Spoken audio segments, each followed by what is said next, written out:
어, 안녕하십니까. 저는 지금까지 굉장히 많은 과학 발표들을 해왔습니다.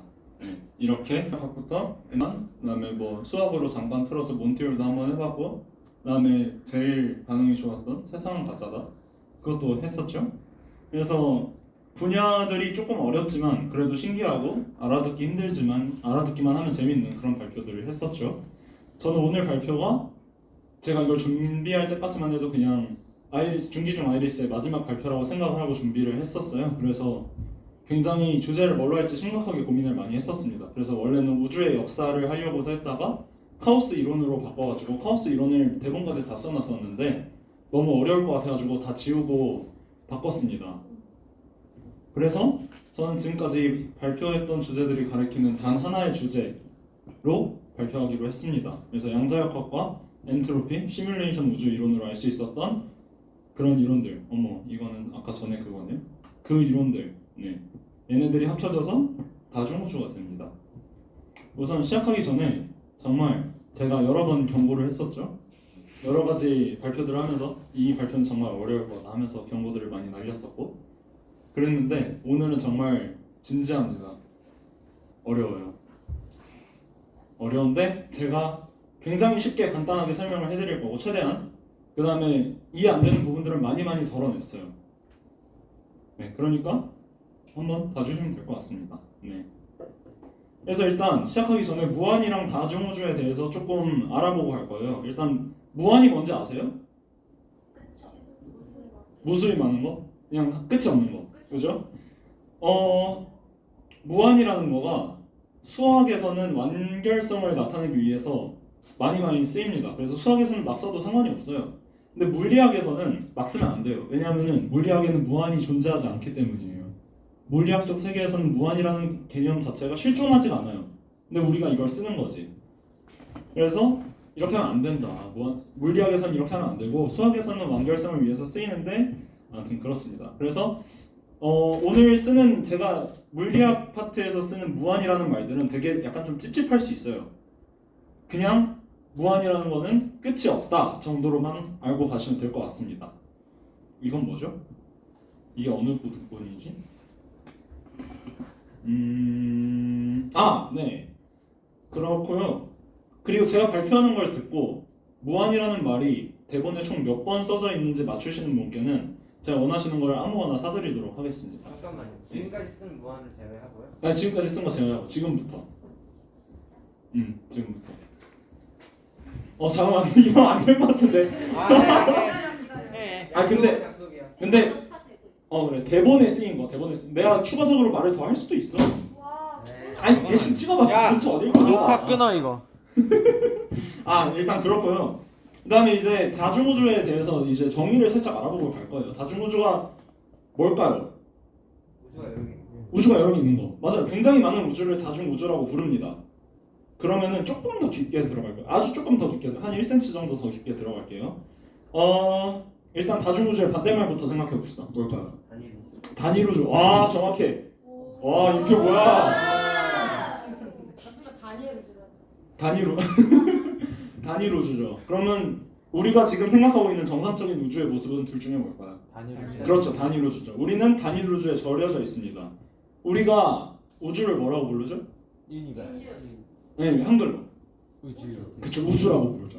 근데 다중우주, 우주를 우주라고 부르잖아. 근데 다중우주가 낮으면 그냥 우주가 아니라 우리 우주로 불러야 되는 거예요. 그냥 우리 은하, 수많은 은하 중에 우리 은하가 있는 것처럼 또 수많은 나라 중에 우리 나라가 있는 것처럼 우주도 우리 우주로 불러야 된다는 거죠. 네. 그래서 단일 우주는 그래서 아무튼 딱 우리가 사는 우주 딱 하나만 있는 거고 다중우주는 우리가 사는 거 외에도 여러 가지가 있는 거라고 이해를 하고 가시면 될 것 같습니다.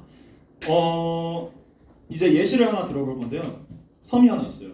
이 섬을 우리 우주라고 가정을 해볼게요. 정말 섬 말고 아무것도 없고 그 섬에 사는 사람들은 섬을 제외한 다른 곳은 아예 몰라요. 그럼 섬이라는 개념도 없겠죠. 그냥 섬 밖에 아무것도 없으니까 그냥 이게 전체 그들의 세상일 거예요. 이게 우리 우주입니다. 그냥 단일 우주일 때 우주. 이 밖에는 아무것도 없어요. 근데 다중우주는 뭐냐면은 섬이 있거든요. 있긴 있는데 엄청 멀리 떨어져 있어가지고 안 보이는 거예요. 닿지도 못하고 어떤 방향으로 어떤 식으로 컨택을 시도해도 닿지 않는 거예요. 물론 뒤에 나오는 컨택이 될 수도 있는 다중우주가 있긴 한데 그건 나중에 설명해 드릴 거고 아무튼 다중우주가 이렇습니다. 그래서 이 섬에 사는 사람은 이제 이 세상에는 우리밖에 없구나라고 생각은 하지만 사실 이 밖에 다른 섬이 있는 거죠. 그리고 이 섬에서 어떤 똑똑한 사람이 생각을 할 겁니다. 우리가 안 보이는 그곳에서 섬이 하나 똑같이 있고 그 섬에 사는 사람은 우리랑 똑같이 치킨을 뜯지 않을까라고 생각을 하는 거예요. 이게 다중우주의 시초입니다. 이렇게 해서 다중우주가 시작이 되게 돼요. 사람이 있었네. 네, 어머, 스파이더맨이 보면 안 되지. 네, 제가 사실 문제를 내려고 했는데 그냥 할게요. 다중우주를 제일 잘 나타내는 영화가 스파이더맨입니다. 스파이더맨이 여러 가지 종류가 있는데 일단 2018년에 개봉한 스파이더맨 뉴 유니버스라는 애니메이션 작품이 있고요. 그다음에 2021년에 개봉 예정인 스파이더맨 노웨이 홈, 이 두 개의 스파이더맨 영화가 둘 다 다중우주를 다루고 있습니다. 근데 여러분은 다중우주론이 진짜일 거라고 생각하세요? 아니에요? 가능성은 있다. 가능성이 있는데 뭐 불가능도 있고 뭐 여러 의견이 있네요. 딱 생각해 볼게요. 우리 우주, 그러니까 우리랑 똑같은 우주, 우리랑 입자 하나하나가 똑같은 우주가 하나 더 생성될 확률이 얼마나 될까요? 모르죠. 모르긴 모르는데 엄청 낮겠죠. 하필 그죠? 딱 이렇게 될 확률이. 그죠? 하필 딱 이렇게 우리랑 입자 하나하나의 배열까지 완전 똑같아. 빅뱅이 일어났는데 빅뱅이 맞다고 가정을 하고 빅뱅이 일어났는데 입자 배열 하나하나까지 우리 우주랑 똑같은 우주가 생성될 확률이 얼마나 될까요? 엄청 낮겠죠? 그래서 과학자들은 굉장히 불편해집니다. 왜냐하면 확률이 0에 가까울 정도로 낮잖아요. 어디까지 했지? 네. 근데 우리 우주는 존재를 합니다. 이 불편함을 없애기 위해서 다중우주가 무한대로 존재한다고 생각을 해볼 거예요. 우주가 무한대로 존재한다고 치면은 그 무한계의 많은 우주 중에 하나 정도는 우리 우주랑 같을 수 있지 않을까요? 이렇게 생각을 해볼 거예요. 자, 그래서 이건 아까 입자 설명할 때 할 것 같고 이거는 무한 우주예요. 네. 네, 그래서 제가 지금 사람 하나를 뽑을 건데 임표 씨. 네. 네. 알고 있는 숫자 중에 무한 말고 제일 큰 숫자를 하나 말해보세요. 1004. 1004. 자까지 하네. 그러면은 이 x를 1004라고 넣을게요. 우리 우주랑 똑같이 생긴 우주가 생길 확률이 1004분의 1이라고 해볼 거예요. 그러면은 만약에 그냥 우주가 단일 우주라서 우주 하나밖에 없어. 그럼 우리 우주가 생길 확률은 몇이에요? 1004분의 1이죠. 근데 우주가 두 개가 있다 쳐봐요. 그러니까 우리 우주도 있고 저 밖에 우주도 있어. 빅뱅이 두 번 일어난 거예요. 그러면은 우리 우주랑 똑같은 우주가 생길 확률이 몇이죠? 500자분. 그쵸, 500자분의 1이죠. 1000자분의 2. 그러면 이렇게 생각을 해보는 거예요. 100억 개의 우주가 있어요. 그냥 우리 밖에 100억 마이너스 1개의 우주가 있는 거예요. 우주들이 100억 번만큼 이제 빅뱅을 거듭하면서 막 생성이 됐어요. 그럼 우리 우주랑 똑같은 우주가 우리 우주랑 똑같은 우주가 생길 확률이 몇이라는 거예요? 그렇죠, 1000자분의 100억인 거예요. 이런 식으로 늘려가다 보면은 아까 다중우주가 무한계라고 정의를 하고 말씀을 드렸잖아요? 네? 그렇죠. 아니 질문 있는 거야? 네, 아니요. 오케이. 그러면은 어디까지 했더라? 까먹었어. 그러면은 이게 천자였잖아요. 천자분의 무한이 되는 거잖아요. 왜냐면 우주는 무한대로 있는 거고 그 중에 우리 우주가 생길 확률이 그거니까. 근데 어디까지 했죠? 그럼 1 낸다고요? 1이 아니죠. 이건 1보다 더 큰 수 아닌가요?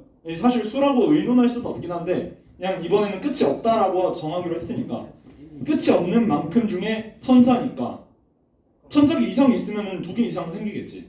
똑같이 생긴 게. 그래서 그게 우리 우주가 무조건 존재할 수가 있게 되는 거구나라고 생각을 할 수가 있게 되는 겁니다. 약간 제가 설명을 조금 지금 되게 간단하게 요약해서 드렸는데 이 부분은 별로 중요한 게 아니니까 넘어갈게요. 근데 아까 제가 우주가 무한대로 다중우주가 무한계라고 말씀을 드렸잖아요. 다중우주가 무한계라는 걸 어떻게 할까요? 저희가 우주 밖에 나가는 것도 아니고 뭔가 그런 증거가 없잖아요. 그냥 추측입니다. 그래서 이걸 설명하기 위해서 조금 어려운 개념이 등장할 거예요. 촉근 이론이에요. 먼저 들어보신 분들도 있을 거고 못 들어보신 분들도 있을 텐데 진짜 간단하게 설명을 하자면 우리 세계는 11차원 혹은 10차원에서 진동하는 끈으로 이루어져 있다 정도로 생각하시면 될 것 같고 이해하려고 하지 마세요. 그냥 그렇대요. 똑똑하신 분들이 저렇게 만들어 놓으신 거예요.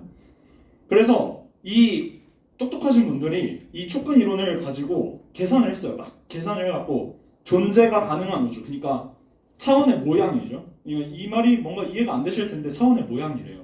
그래서 차원의 모양을 한번 쭉 시뮬레이션을 해봤거든요. 그 결과값이 무한이 됩니다.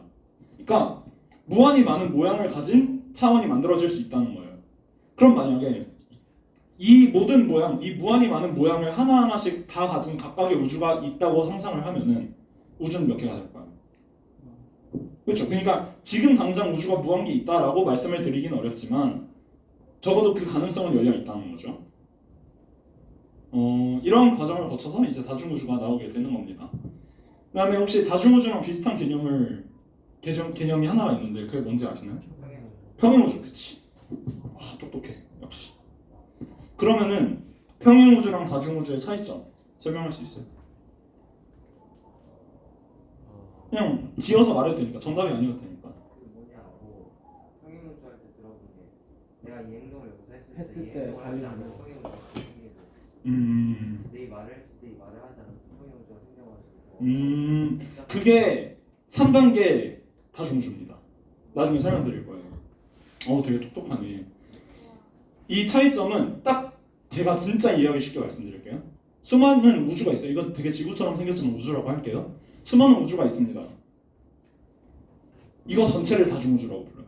우주 여러 개가 있는 걸 묶어서 다중우주라고 부르고 이 각각의 우주를 평행우주라고 부르는 거예요. 그러니까 얘는 얘의 평행우주고 얘는 얘의 평행우주고 얘는 얘의 평행우주고 얘는 얘의 평행우주고 얘는 얘의 평행우주인 겁니다.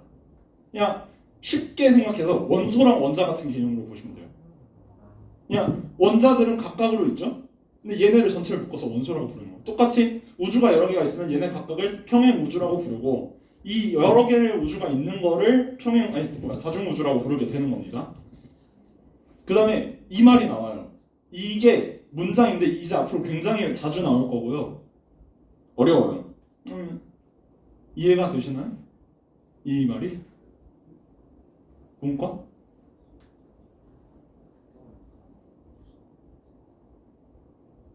전 이해가 안 됐어요. 이거 처음에. 사실 지금도 이해가 잘 안 돼요. 네, 예시를 한번 들어볼게요. 이게 뭘 것 같아요? 상대성 이론입니다. 아인슈타인의 상대성 이론. 제가 지금 상대성 이론을 설명하려는 게 아니고 그냥 예시를 든다는 건데 상대성 이론이 있어요. 그래서 상대성 이론으로 세상은 시공간으로 이루어져 있다는 걸 밝혀냈어요.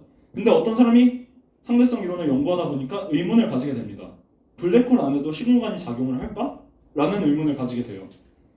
근데 보면은 이 사람이 지금 어떤 사람이냐면 이름이 뭐였지?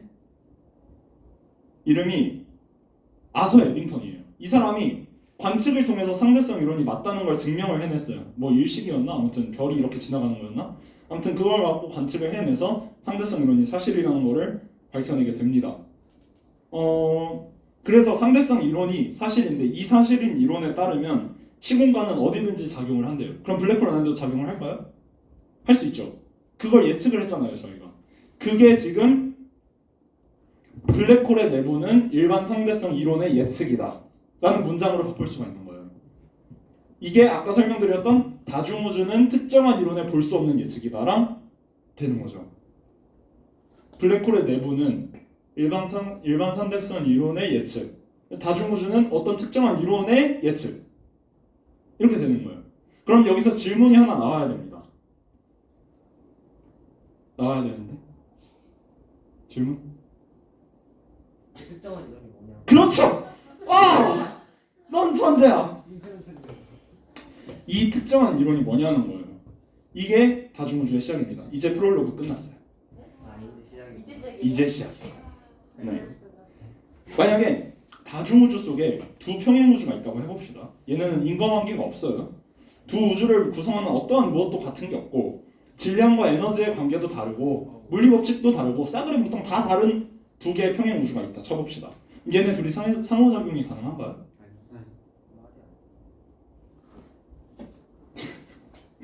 네.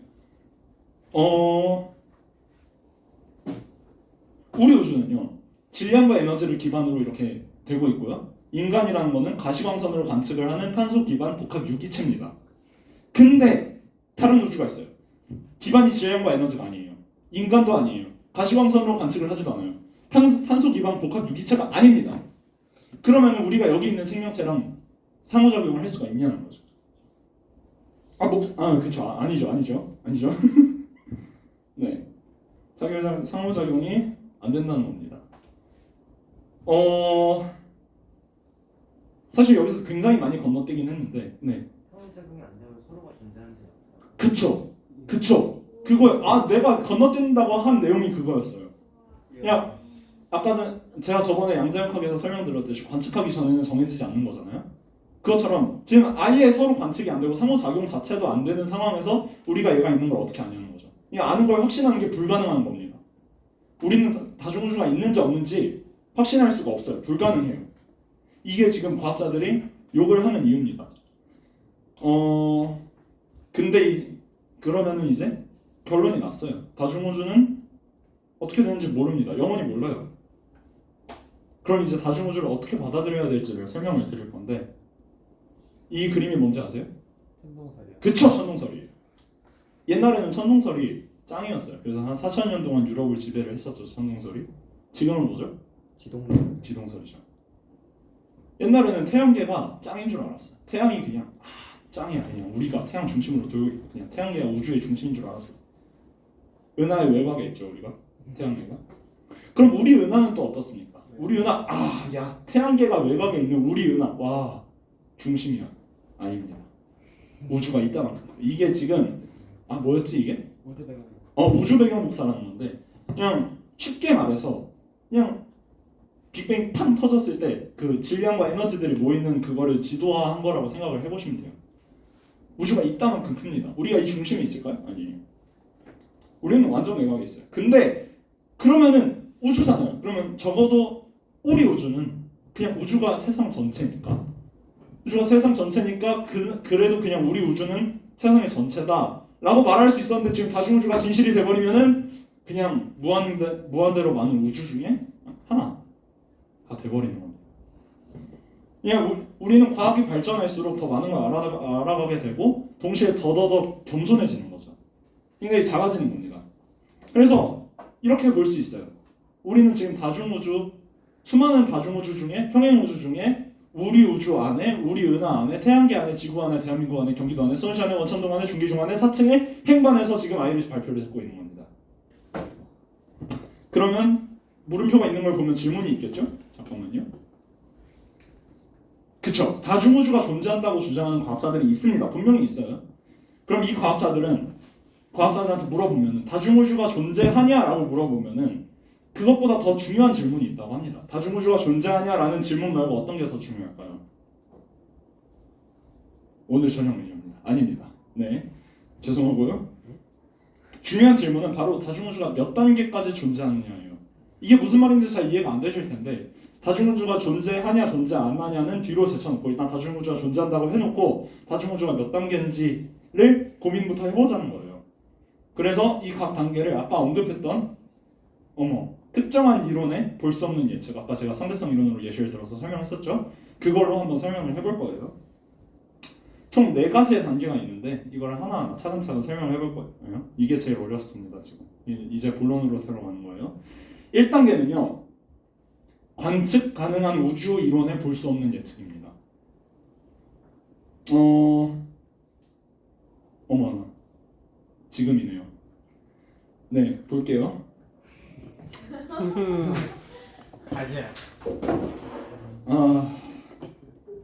우리 우주는요 입자로 이루어져 있습니다. 그죠? 그래서 우리 우주 내에 입자가 막 엄청 많이 있을 거잖아요. 그 입자의 수를 어떻게 계산을 해요? 네, 계산을 합니다. 그 다음에 그 입자들이 배열될 수 있는 경우의 수를 또 계산을 합니다. 그 다음에 입자의 크기를 또 계산을 합니다. 그러면은 이 계산 결과를 가지고 우리 우주가 존재하기 위해서 최소한 필요한 공간의 범위를 구할 수가 있겠죠. 왜냐면 입자라는 게 결국 크기가 존재하고 개수도 우리가 생각하기로는 유한하니까. 그래서 우리 우주의 크기를 구할 수가 있는 거예요. 쉽게 에그타르트로 설명을 드려볼게요. 에그타르트는 맛이 있습니다. 에그타르트가 예를 들어서 가로 3, 세로 3, 그 다음에 이렇게 그리면 안 됐는데, 그죠? 대충 그릴게요. 네모난 에그타르트가 있다고 합시다. 자, 카스테라로 바꾸면 오케이, 카스테라로 바꿀게요. 가로가 5cm고 세로가 5cm고 높이가 3cm래요. 이런 에그타르트가 1억 개가 있어요. 전 세상에 1억 개 정도 있다고 가정을 해봅시다. 얘네를 어느 박스에 포장을 하고 싶대요. 그 1억 개를. 근데 뭐 배열은 어떻게 해도 상관없어요. 얘를 이렇게 가로로 쭉 해갖고 긴 상자를 만들어도 되는 거고, 세로로 해서 높은 상자를 만들어도 되는 거고, 아니면 얘네를 이렇게 쌓아갖고 정육면체의 상자를 만들어도 되는 거잖아요. 그죠? 그러면은 뭐 그런 배열도 바뀔 수 있고, 그렇지만 그래도 최소한과 최대한의 그 박스의 크기가 정해질 거 아니에요. 그런 식으로 우리 우주의 크기를 정할 수가 있다는 겁니다. 근데 이 에그타르트가 아니었지. 그래, 카스테라를 담는 뭐 이따시만한 박스가 있다고 해봐요. 이렇게를 다 담았어. 근데 이 밖에 찾아보니까 카스테라가 하나가 더 있는 거예요. 그러면 이게 뭘까요? 난 여기에 분명히 1억 개를 다 담았는데, 그래서 박스로 포장까지 했는데 이 정도 크기 안에는 분명히 1억 개가 다 들어갈 텐데 하나 더 있어. 이게 뭘까요? 박스에 구멍이 나요. 그것도 가능성이 있지만 이 박스에 구멍이 나지 않아요. 닫힌 게. 얘 뭘까요? 이게 1단계 다중우주예요. 아까 전에 나왔다. 이 친구. 이 친구. 얘가 이 튀어나온 한 조각인 겁니다. 그러니까 뭔 말이냐면은 우리 우주의 크기가 있다만 합니다. 우리가 입자의 수와 크기와 개수를 가지고 계산을 했어요. 근데 우리 우주 밖에 또 다른 입자가 하나가 있대. 얘가 1단계 다중우주라는 겁니다. 근데 이런 다중우주가 여기 하나만 존재하는 게 아니고 무한대로 존재한대요. 무한대로 존재한대. 그러면은 분명히 봐봐. 이 카스테라 박스가 여기도 있고 여기도 있고 여기도 있고 여기도 있는 겁니다. 이게 무한대로 있어요. 근데 뭐 어떤 거는 이렇게 길쭉하게 생겼을 거고 어떤 건 이렇게 높게 생겼을 거잖아요. 근데 이게 무한대로 있으면은 이 박스 안에 있는 카스테라의 배열 순서대로랑 똑같은 박스가 어딘가에 하나가 있을 거라는 거죠. 이게 제가 설명하는 1단계 다중우주입니다. 근데 이 우주 밖에 뭐가 있는 게 말이 될까요? 안 될까요? 안 돼요? 예, 저희가 지금 이 우주 밖에 뭐가 있는지 없는지는 알 수가 없어요. 근데 예측을 해보자는 겁니다. 예측을 해봐요. 자, 이건 또 준비했지. 홍수가 났어요. 홍수가 난 상태예요. 그래서 지금 내 방 안에 물이 가득 들어차 있어요. 그죠? 내 방 안에 물이 찰랑찰랑해. 근데 이 상태에서 내가 이걸 보고 홍수가 났는데 내 방 안에만 물이 차고 밖에는 건조하겠구나 라고 예측을 할까요? 아니면은 내 방에 물이 찼으니까 부엌에도 물이 차고 마루에도 물이 차고 다른 방에도 물이 찼겠구나가 더 합리적이에요. 그렇죠. 후자가 더 합리적이죠. 이거랑 똑같은 겁니다. 그러니까 우리가 지금 볼 수 있는 건 여기까지긴 한데 어딘가에서 지금 물질 팍 튀어나왔어. 그럼 여기에만 물질이 존재한다고 생각할 수 있냐는 거예요. 이 밖에도 분명히 존재할 거고 그게 합리적인 예측이라는 거죠. 네, 그래서 이게 1단계 다중우주였고요. 이제 2단계로 넘어갈 거예요. 2단계는 세 가지 정도로 나눠볼 수 있는데 어렵죠? 인플레이션 이론, 촉근 이론, 양자분계 이론에 볼 수 없는 예측이다. 각각 설명해 드릴 거예요. 인플레이션은 뭐냐면은 빅뱅이 일어났어요. 빅뱅이 일어나고 우주가 갑자기 이렇게 확 팽창을 합니다. 그 다음에 지금까지 이렇게 넓어지고 있어요. 이거 자체를 인플레이션이라고 합니다. 여기 아래쪽에 빅뱅 인플레이션이라고 써져 있는 거 보이죠? 인플레이션은 그냥 우주가 팽창하고 있다 정도로만 생각을 하시면 될 것 같은데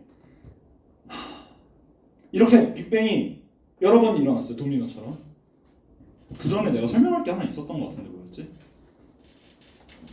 네, 인플레이션은 우주가 빅뱅 이후로 팽창을 한다는 이론입니다. 근데 이 빅뱅이 도미노처럼 짜라라라라라 일어났다고 쳐봅시다. 그러면 인플레이션도 쫘라라라 일어나고 수많은 우주들이 평행선을 그리면서 이렇게 발전을 해나갈 거예요. 그죠? 그리고 얘네는 절대 만나지 못합니다. 왜냐면은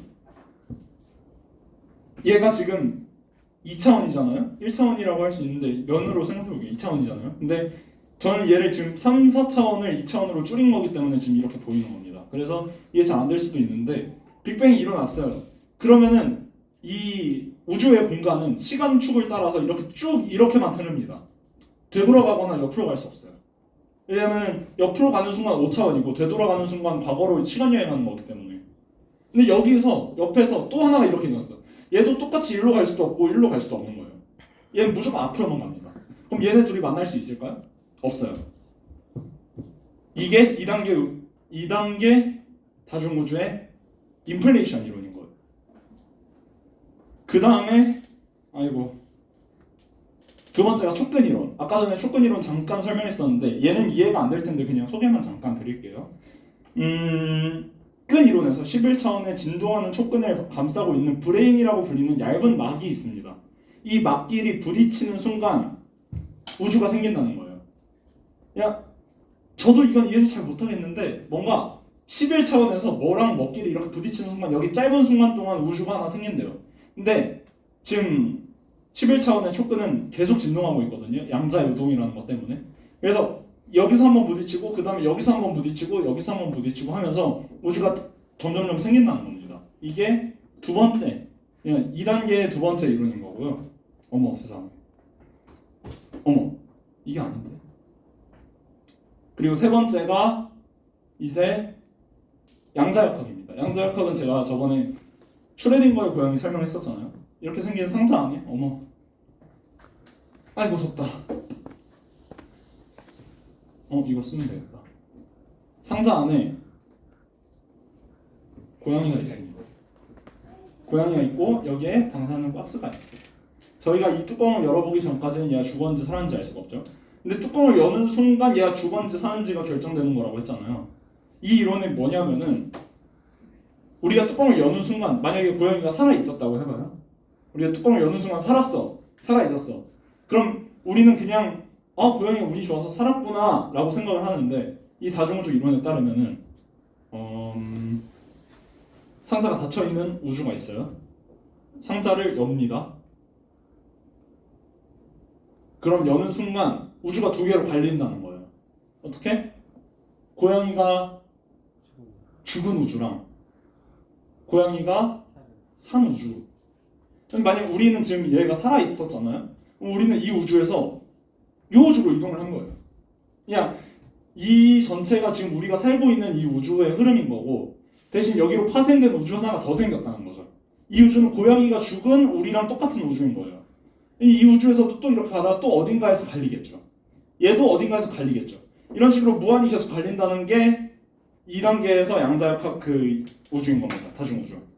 그래서 힘들어. 지금까지 1, 2단계를 설명을 했는데 얘네는 우주 차원에서 설명이 가능했어요. 그죠? 사실 3단계도 우주 차원에서 설명이 가능하긴 한데 걔네는 이제 우주 레벨이 아니라 넥스트 레벨로 넘어갈 겁니다. 그래서 이 사진에 넣었고요. 3단계는 이제 양자역학이에요.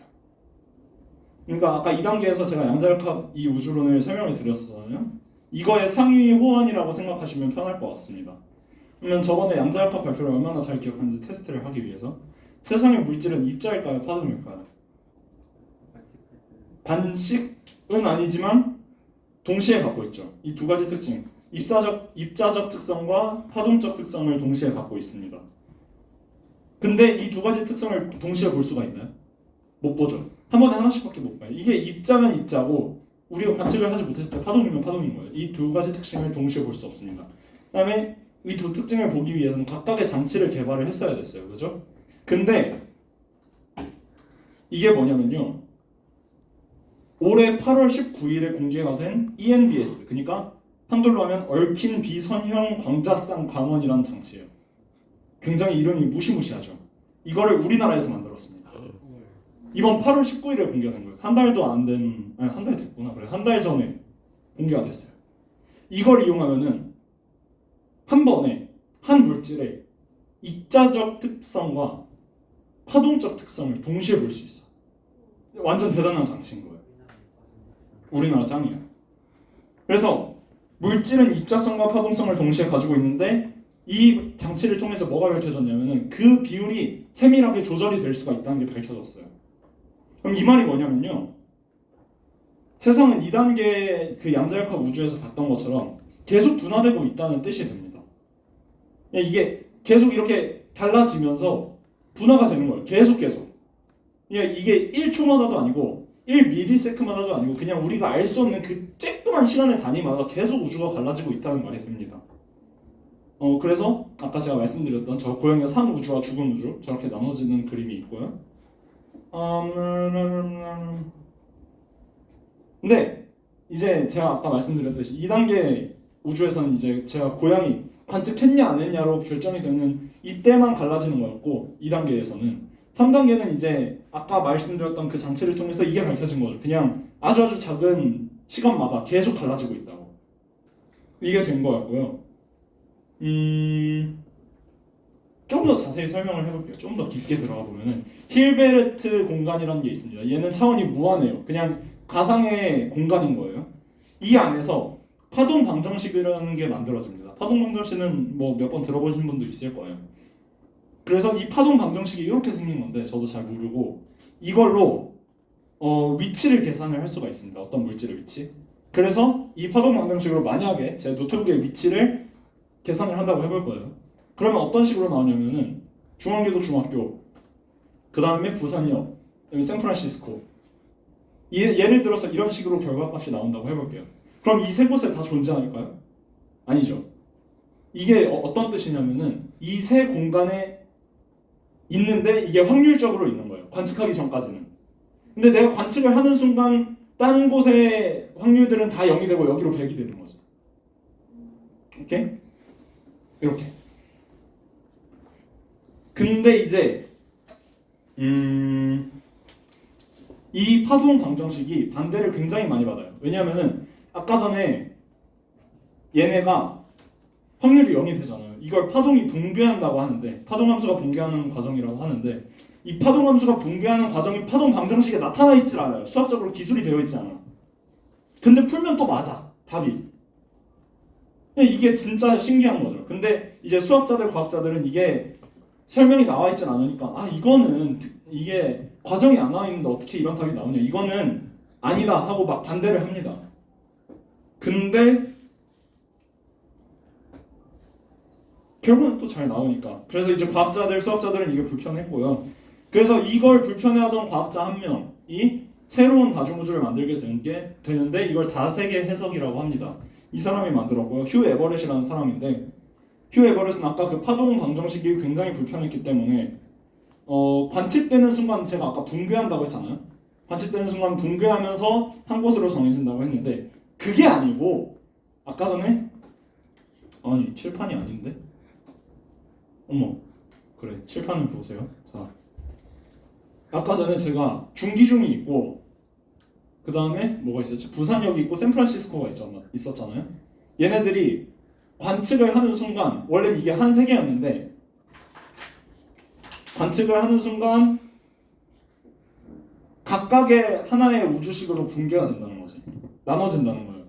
그리고 우리는 중기중에 그 노트북이 있는 우주로 들어간 거고 여기서 또 나눠지겠죠. 여기서 또 나눠지고 여기서 또 나눠지고 이런 식으로 우주가 다중우주가 된다는 게 이 사람의 다세계 해석입니다. 이 해석이 신기한 게 뭐냐면요. 지금 우리가 살고 있는 이 우주가 내가 제일 오래 사는 우주입니다. 이렇게 생긴 수많은 우주에도 다 제가 살 거 아니에요. 근데 이 많은 우주들 중에 이 우주가 제가 제일 오래 사는 우주예요. 왜냐면 제가 죽는 순간 이 우주는 더 이상 관측을 못 하잖아요. 제가 만약에 이 우주에서 죽었어요. 그럼 이 우주에서는 관측을 못 하기 때문에 우주 자체가 존재할 수가 없게 돼버리는 거예요. 근데 난 여기 계속 살아있잖아. 관측을 할 수 있잖아요. 이어지는 거예요. 그래서 이 모든 우주들 중에 내가 제일 오래 사는 우주가 지금 내가 살고 있는 우주다 라는 그런 굉장히 문학적이고 굉장히 감동적인 그런 것들이 있는 그런 우주입니다. 그래서 다세계 해석이 제일 잘 나타난 애니메이션이 하나 있는데 너의 이름은이에요. 이게 분명히 비슷한 시간대를 공유하고 있고 비슷한 장소, 일본이라는 장소를 공유하고 있는데 세계가 다르죠. 막 애니메이션에서 그 사람을 찾으려고 갔는데 막 못 찾고 막 그래요. 근데 결국 마지막에 뭐 몸이 바뀌고 막 바뀌고 해서 결국 하나의 세계로 합쳐지면서 만나게 됩니다. 사실 이렇게 붕괴되는 나눠지는 우주들이 다시 여기로 모여서 하나로 합쳐지는 게 쉬운 일일 거라고 생각하진 않지만 영화적 허용이라고 생각하고 그렇습니다. 네. 마지막 대망의 4단계입니다. 4단계는요. 영어 잘하는 인표가 해석해 주도록 하겠습니다. 나 마지막 단어 몰라. 이게 무슨 마지막 단어가 수학적 세계 가설? 수학적인 우주의 가정. 그냥 가설이라고 생각해도 돼요. 수학적 우주 가정 혹은 가설. 해석 잘한다. 좋겠다. 자, 굉장히 수학적인 개념입니다. 설명을 해볼게요. 이 세상의 모든 물리적 실체는 수학적 상수로 표현이 가능합니다. 예를 들어서 뭐 이런 원 모양은 파이로 가능한다든지 아니면은 뭐 2라는 자연상수도 있고 아무튼 이렇게 설명이 가능해져요. 근데 이 물리적 세계 자체는 이미 수학적인 구조로 이루어져 있습니다. 그러니까 우리 우주는 수학적 구조의 일부분이라는 거죠. 자, 그러면은 우리는 세계에 살고 있어요. 이게 있었네. 예, 우리는 세계에 살고 있어요. 근데 그 안에 물리법칙이 있네. 그래서 이 물리법칙을 설명을 하려고 하다 보니까 수학으로 설명이 너무 잘 되는 거야. 얼마나 아름다워요, 그죠? 근데 이거의 반대라는 겁니다. 원래는 이게 굉장히 아름답고 좋은 그런 원리 법칙이었는데 이게 반대라는 거예요. 이 세계가 원래 세계가 있고 물리법칙이 있고 수학이 있는 게 아니고 수학이 근본에 있고 그 위에 물리법칙이 세워졌고 그 물리법칙으로 세계가 만들어졌다는 거예요. 이해가 잘 안 되죠? 예시를 들어드릴게요. 자, 저게 뭐냐면은 원수 주기성 배열인데 어떤 그 이름이 기억이 안 나는데 아무튼 어떤 사람이 저 원소들을 막 찾아내요. 찾아내는데 중간에 빈 공간이 있는 거예요. 분명히 수학적으로 계산을 해보면은 이 안에 뭐가 있어야 되는데 없는 거예요. 그래서 그냥 빈칸으로 남기고 다음 칸으로 넘어갑니다. 그래서 후대 사람이 나중에 그 빈칸에 있는 거를 자연 세계에서 찾아내요. 이게 그 근거라고 할 수가 있을 것 같아요. 사실 제가 이 4단계는 너무 어려워서 제대로 이해를 잘 못했거든요. 그래서 살짝 설명이 이상할 수 있는데 아무튼 한번 봐주시면 될 것 같고요. 그래서 수학이 근본적으로 있고 그 다음에 그 위에 물리법칙이 쌓여있고 그 다음에 세계가 있다는 거예요. 근데 만약에 이게 맞다고 가정을 하면은 제가 저번에 세상을 가짜다 발표에서 말씀드렸듯이 시뮬레이션 우주가 가능해지는 거죠. 왜냐면 수학이 근본에 있으니까. 수학은 모든 세계를 관통하는 그 잣대고 우리 세계가 수학을 근본으로 만들어졌으니까 시뮬레이션 우주가 가능해진다는 거죠. 이게 4단계 이론의 의의입니다. 다 끝났습니다. 끝났는데 이제 지금까지 다중우주에 대한 이야기를 쫙 해봤는데 솔직히 어렵고 별로 재미도 없었고 그랬잖아요. 아니? 네. 아무튼 굉장히 어려운 내용들을 다뤘잖아요. 이런 어려운 얘기들을 왜 해야 될까요? 살아갈 때 필요한가요? 다중우주에 대한 네.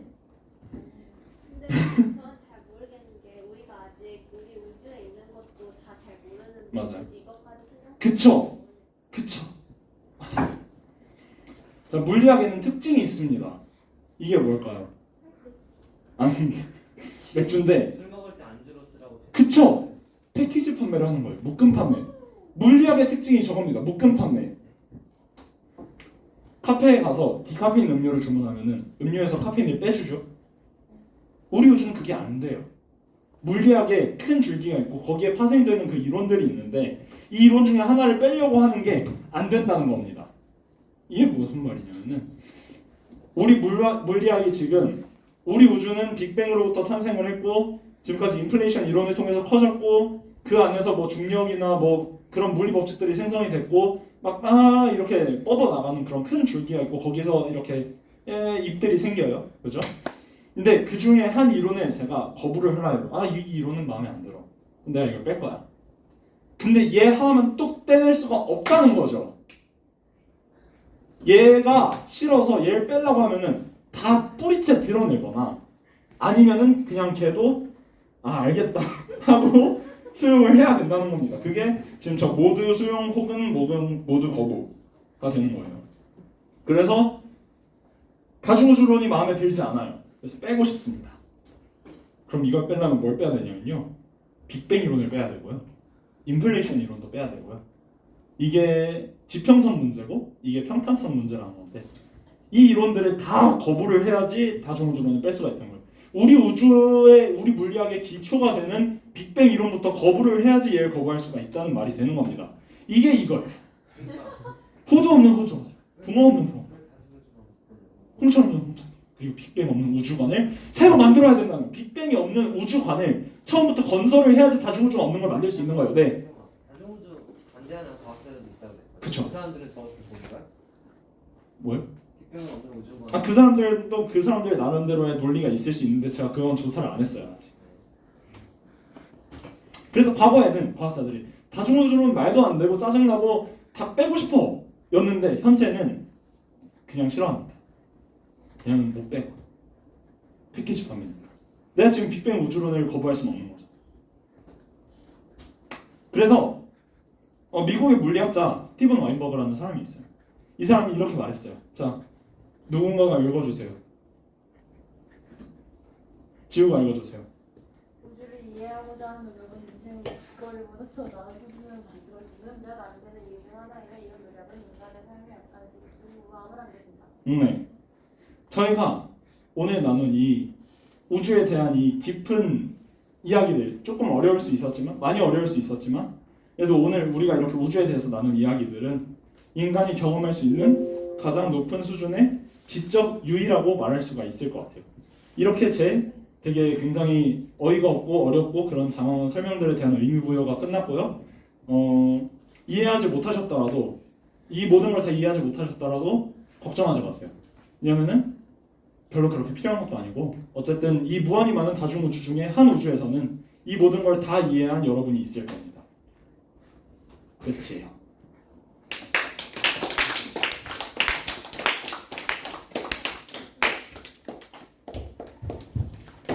끊었어?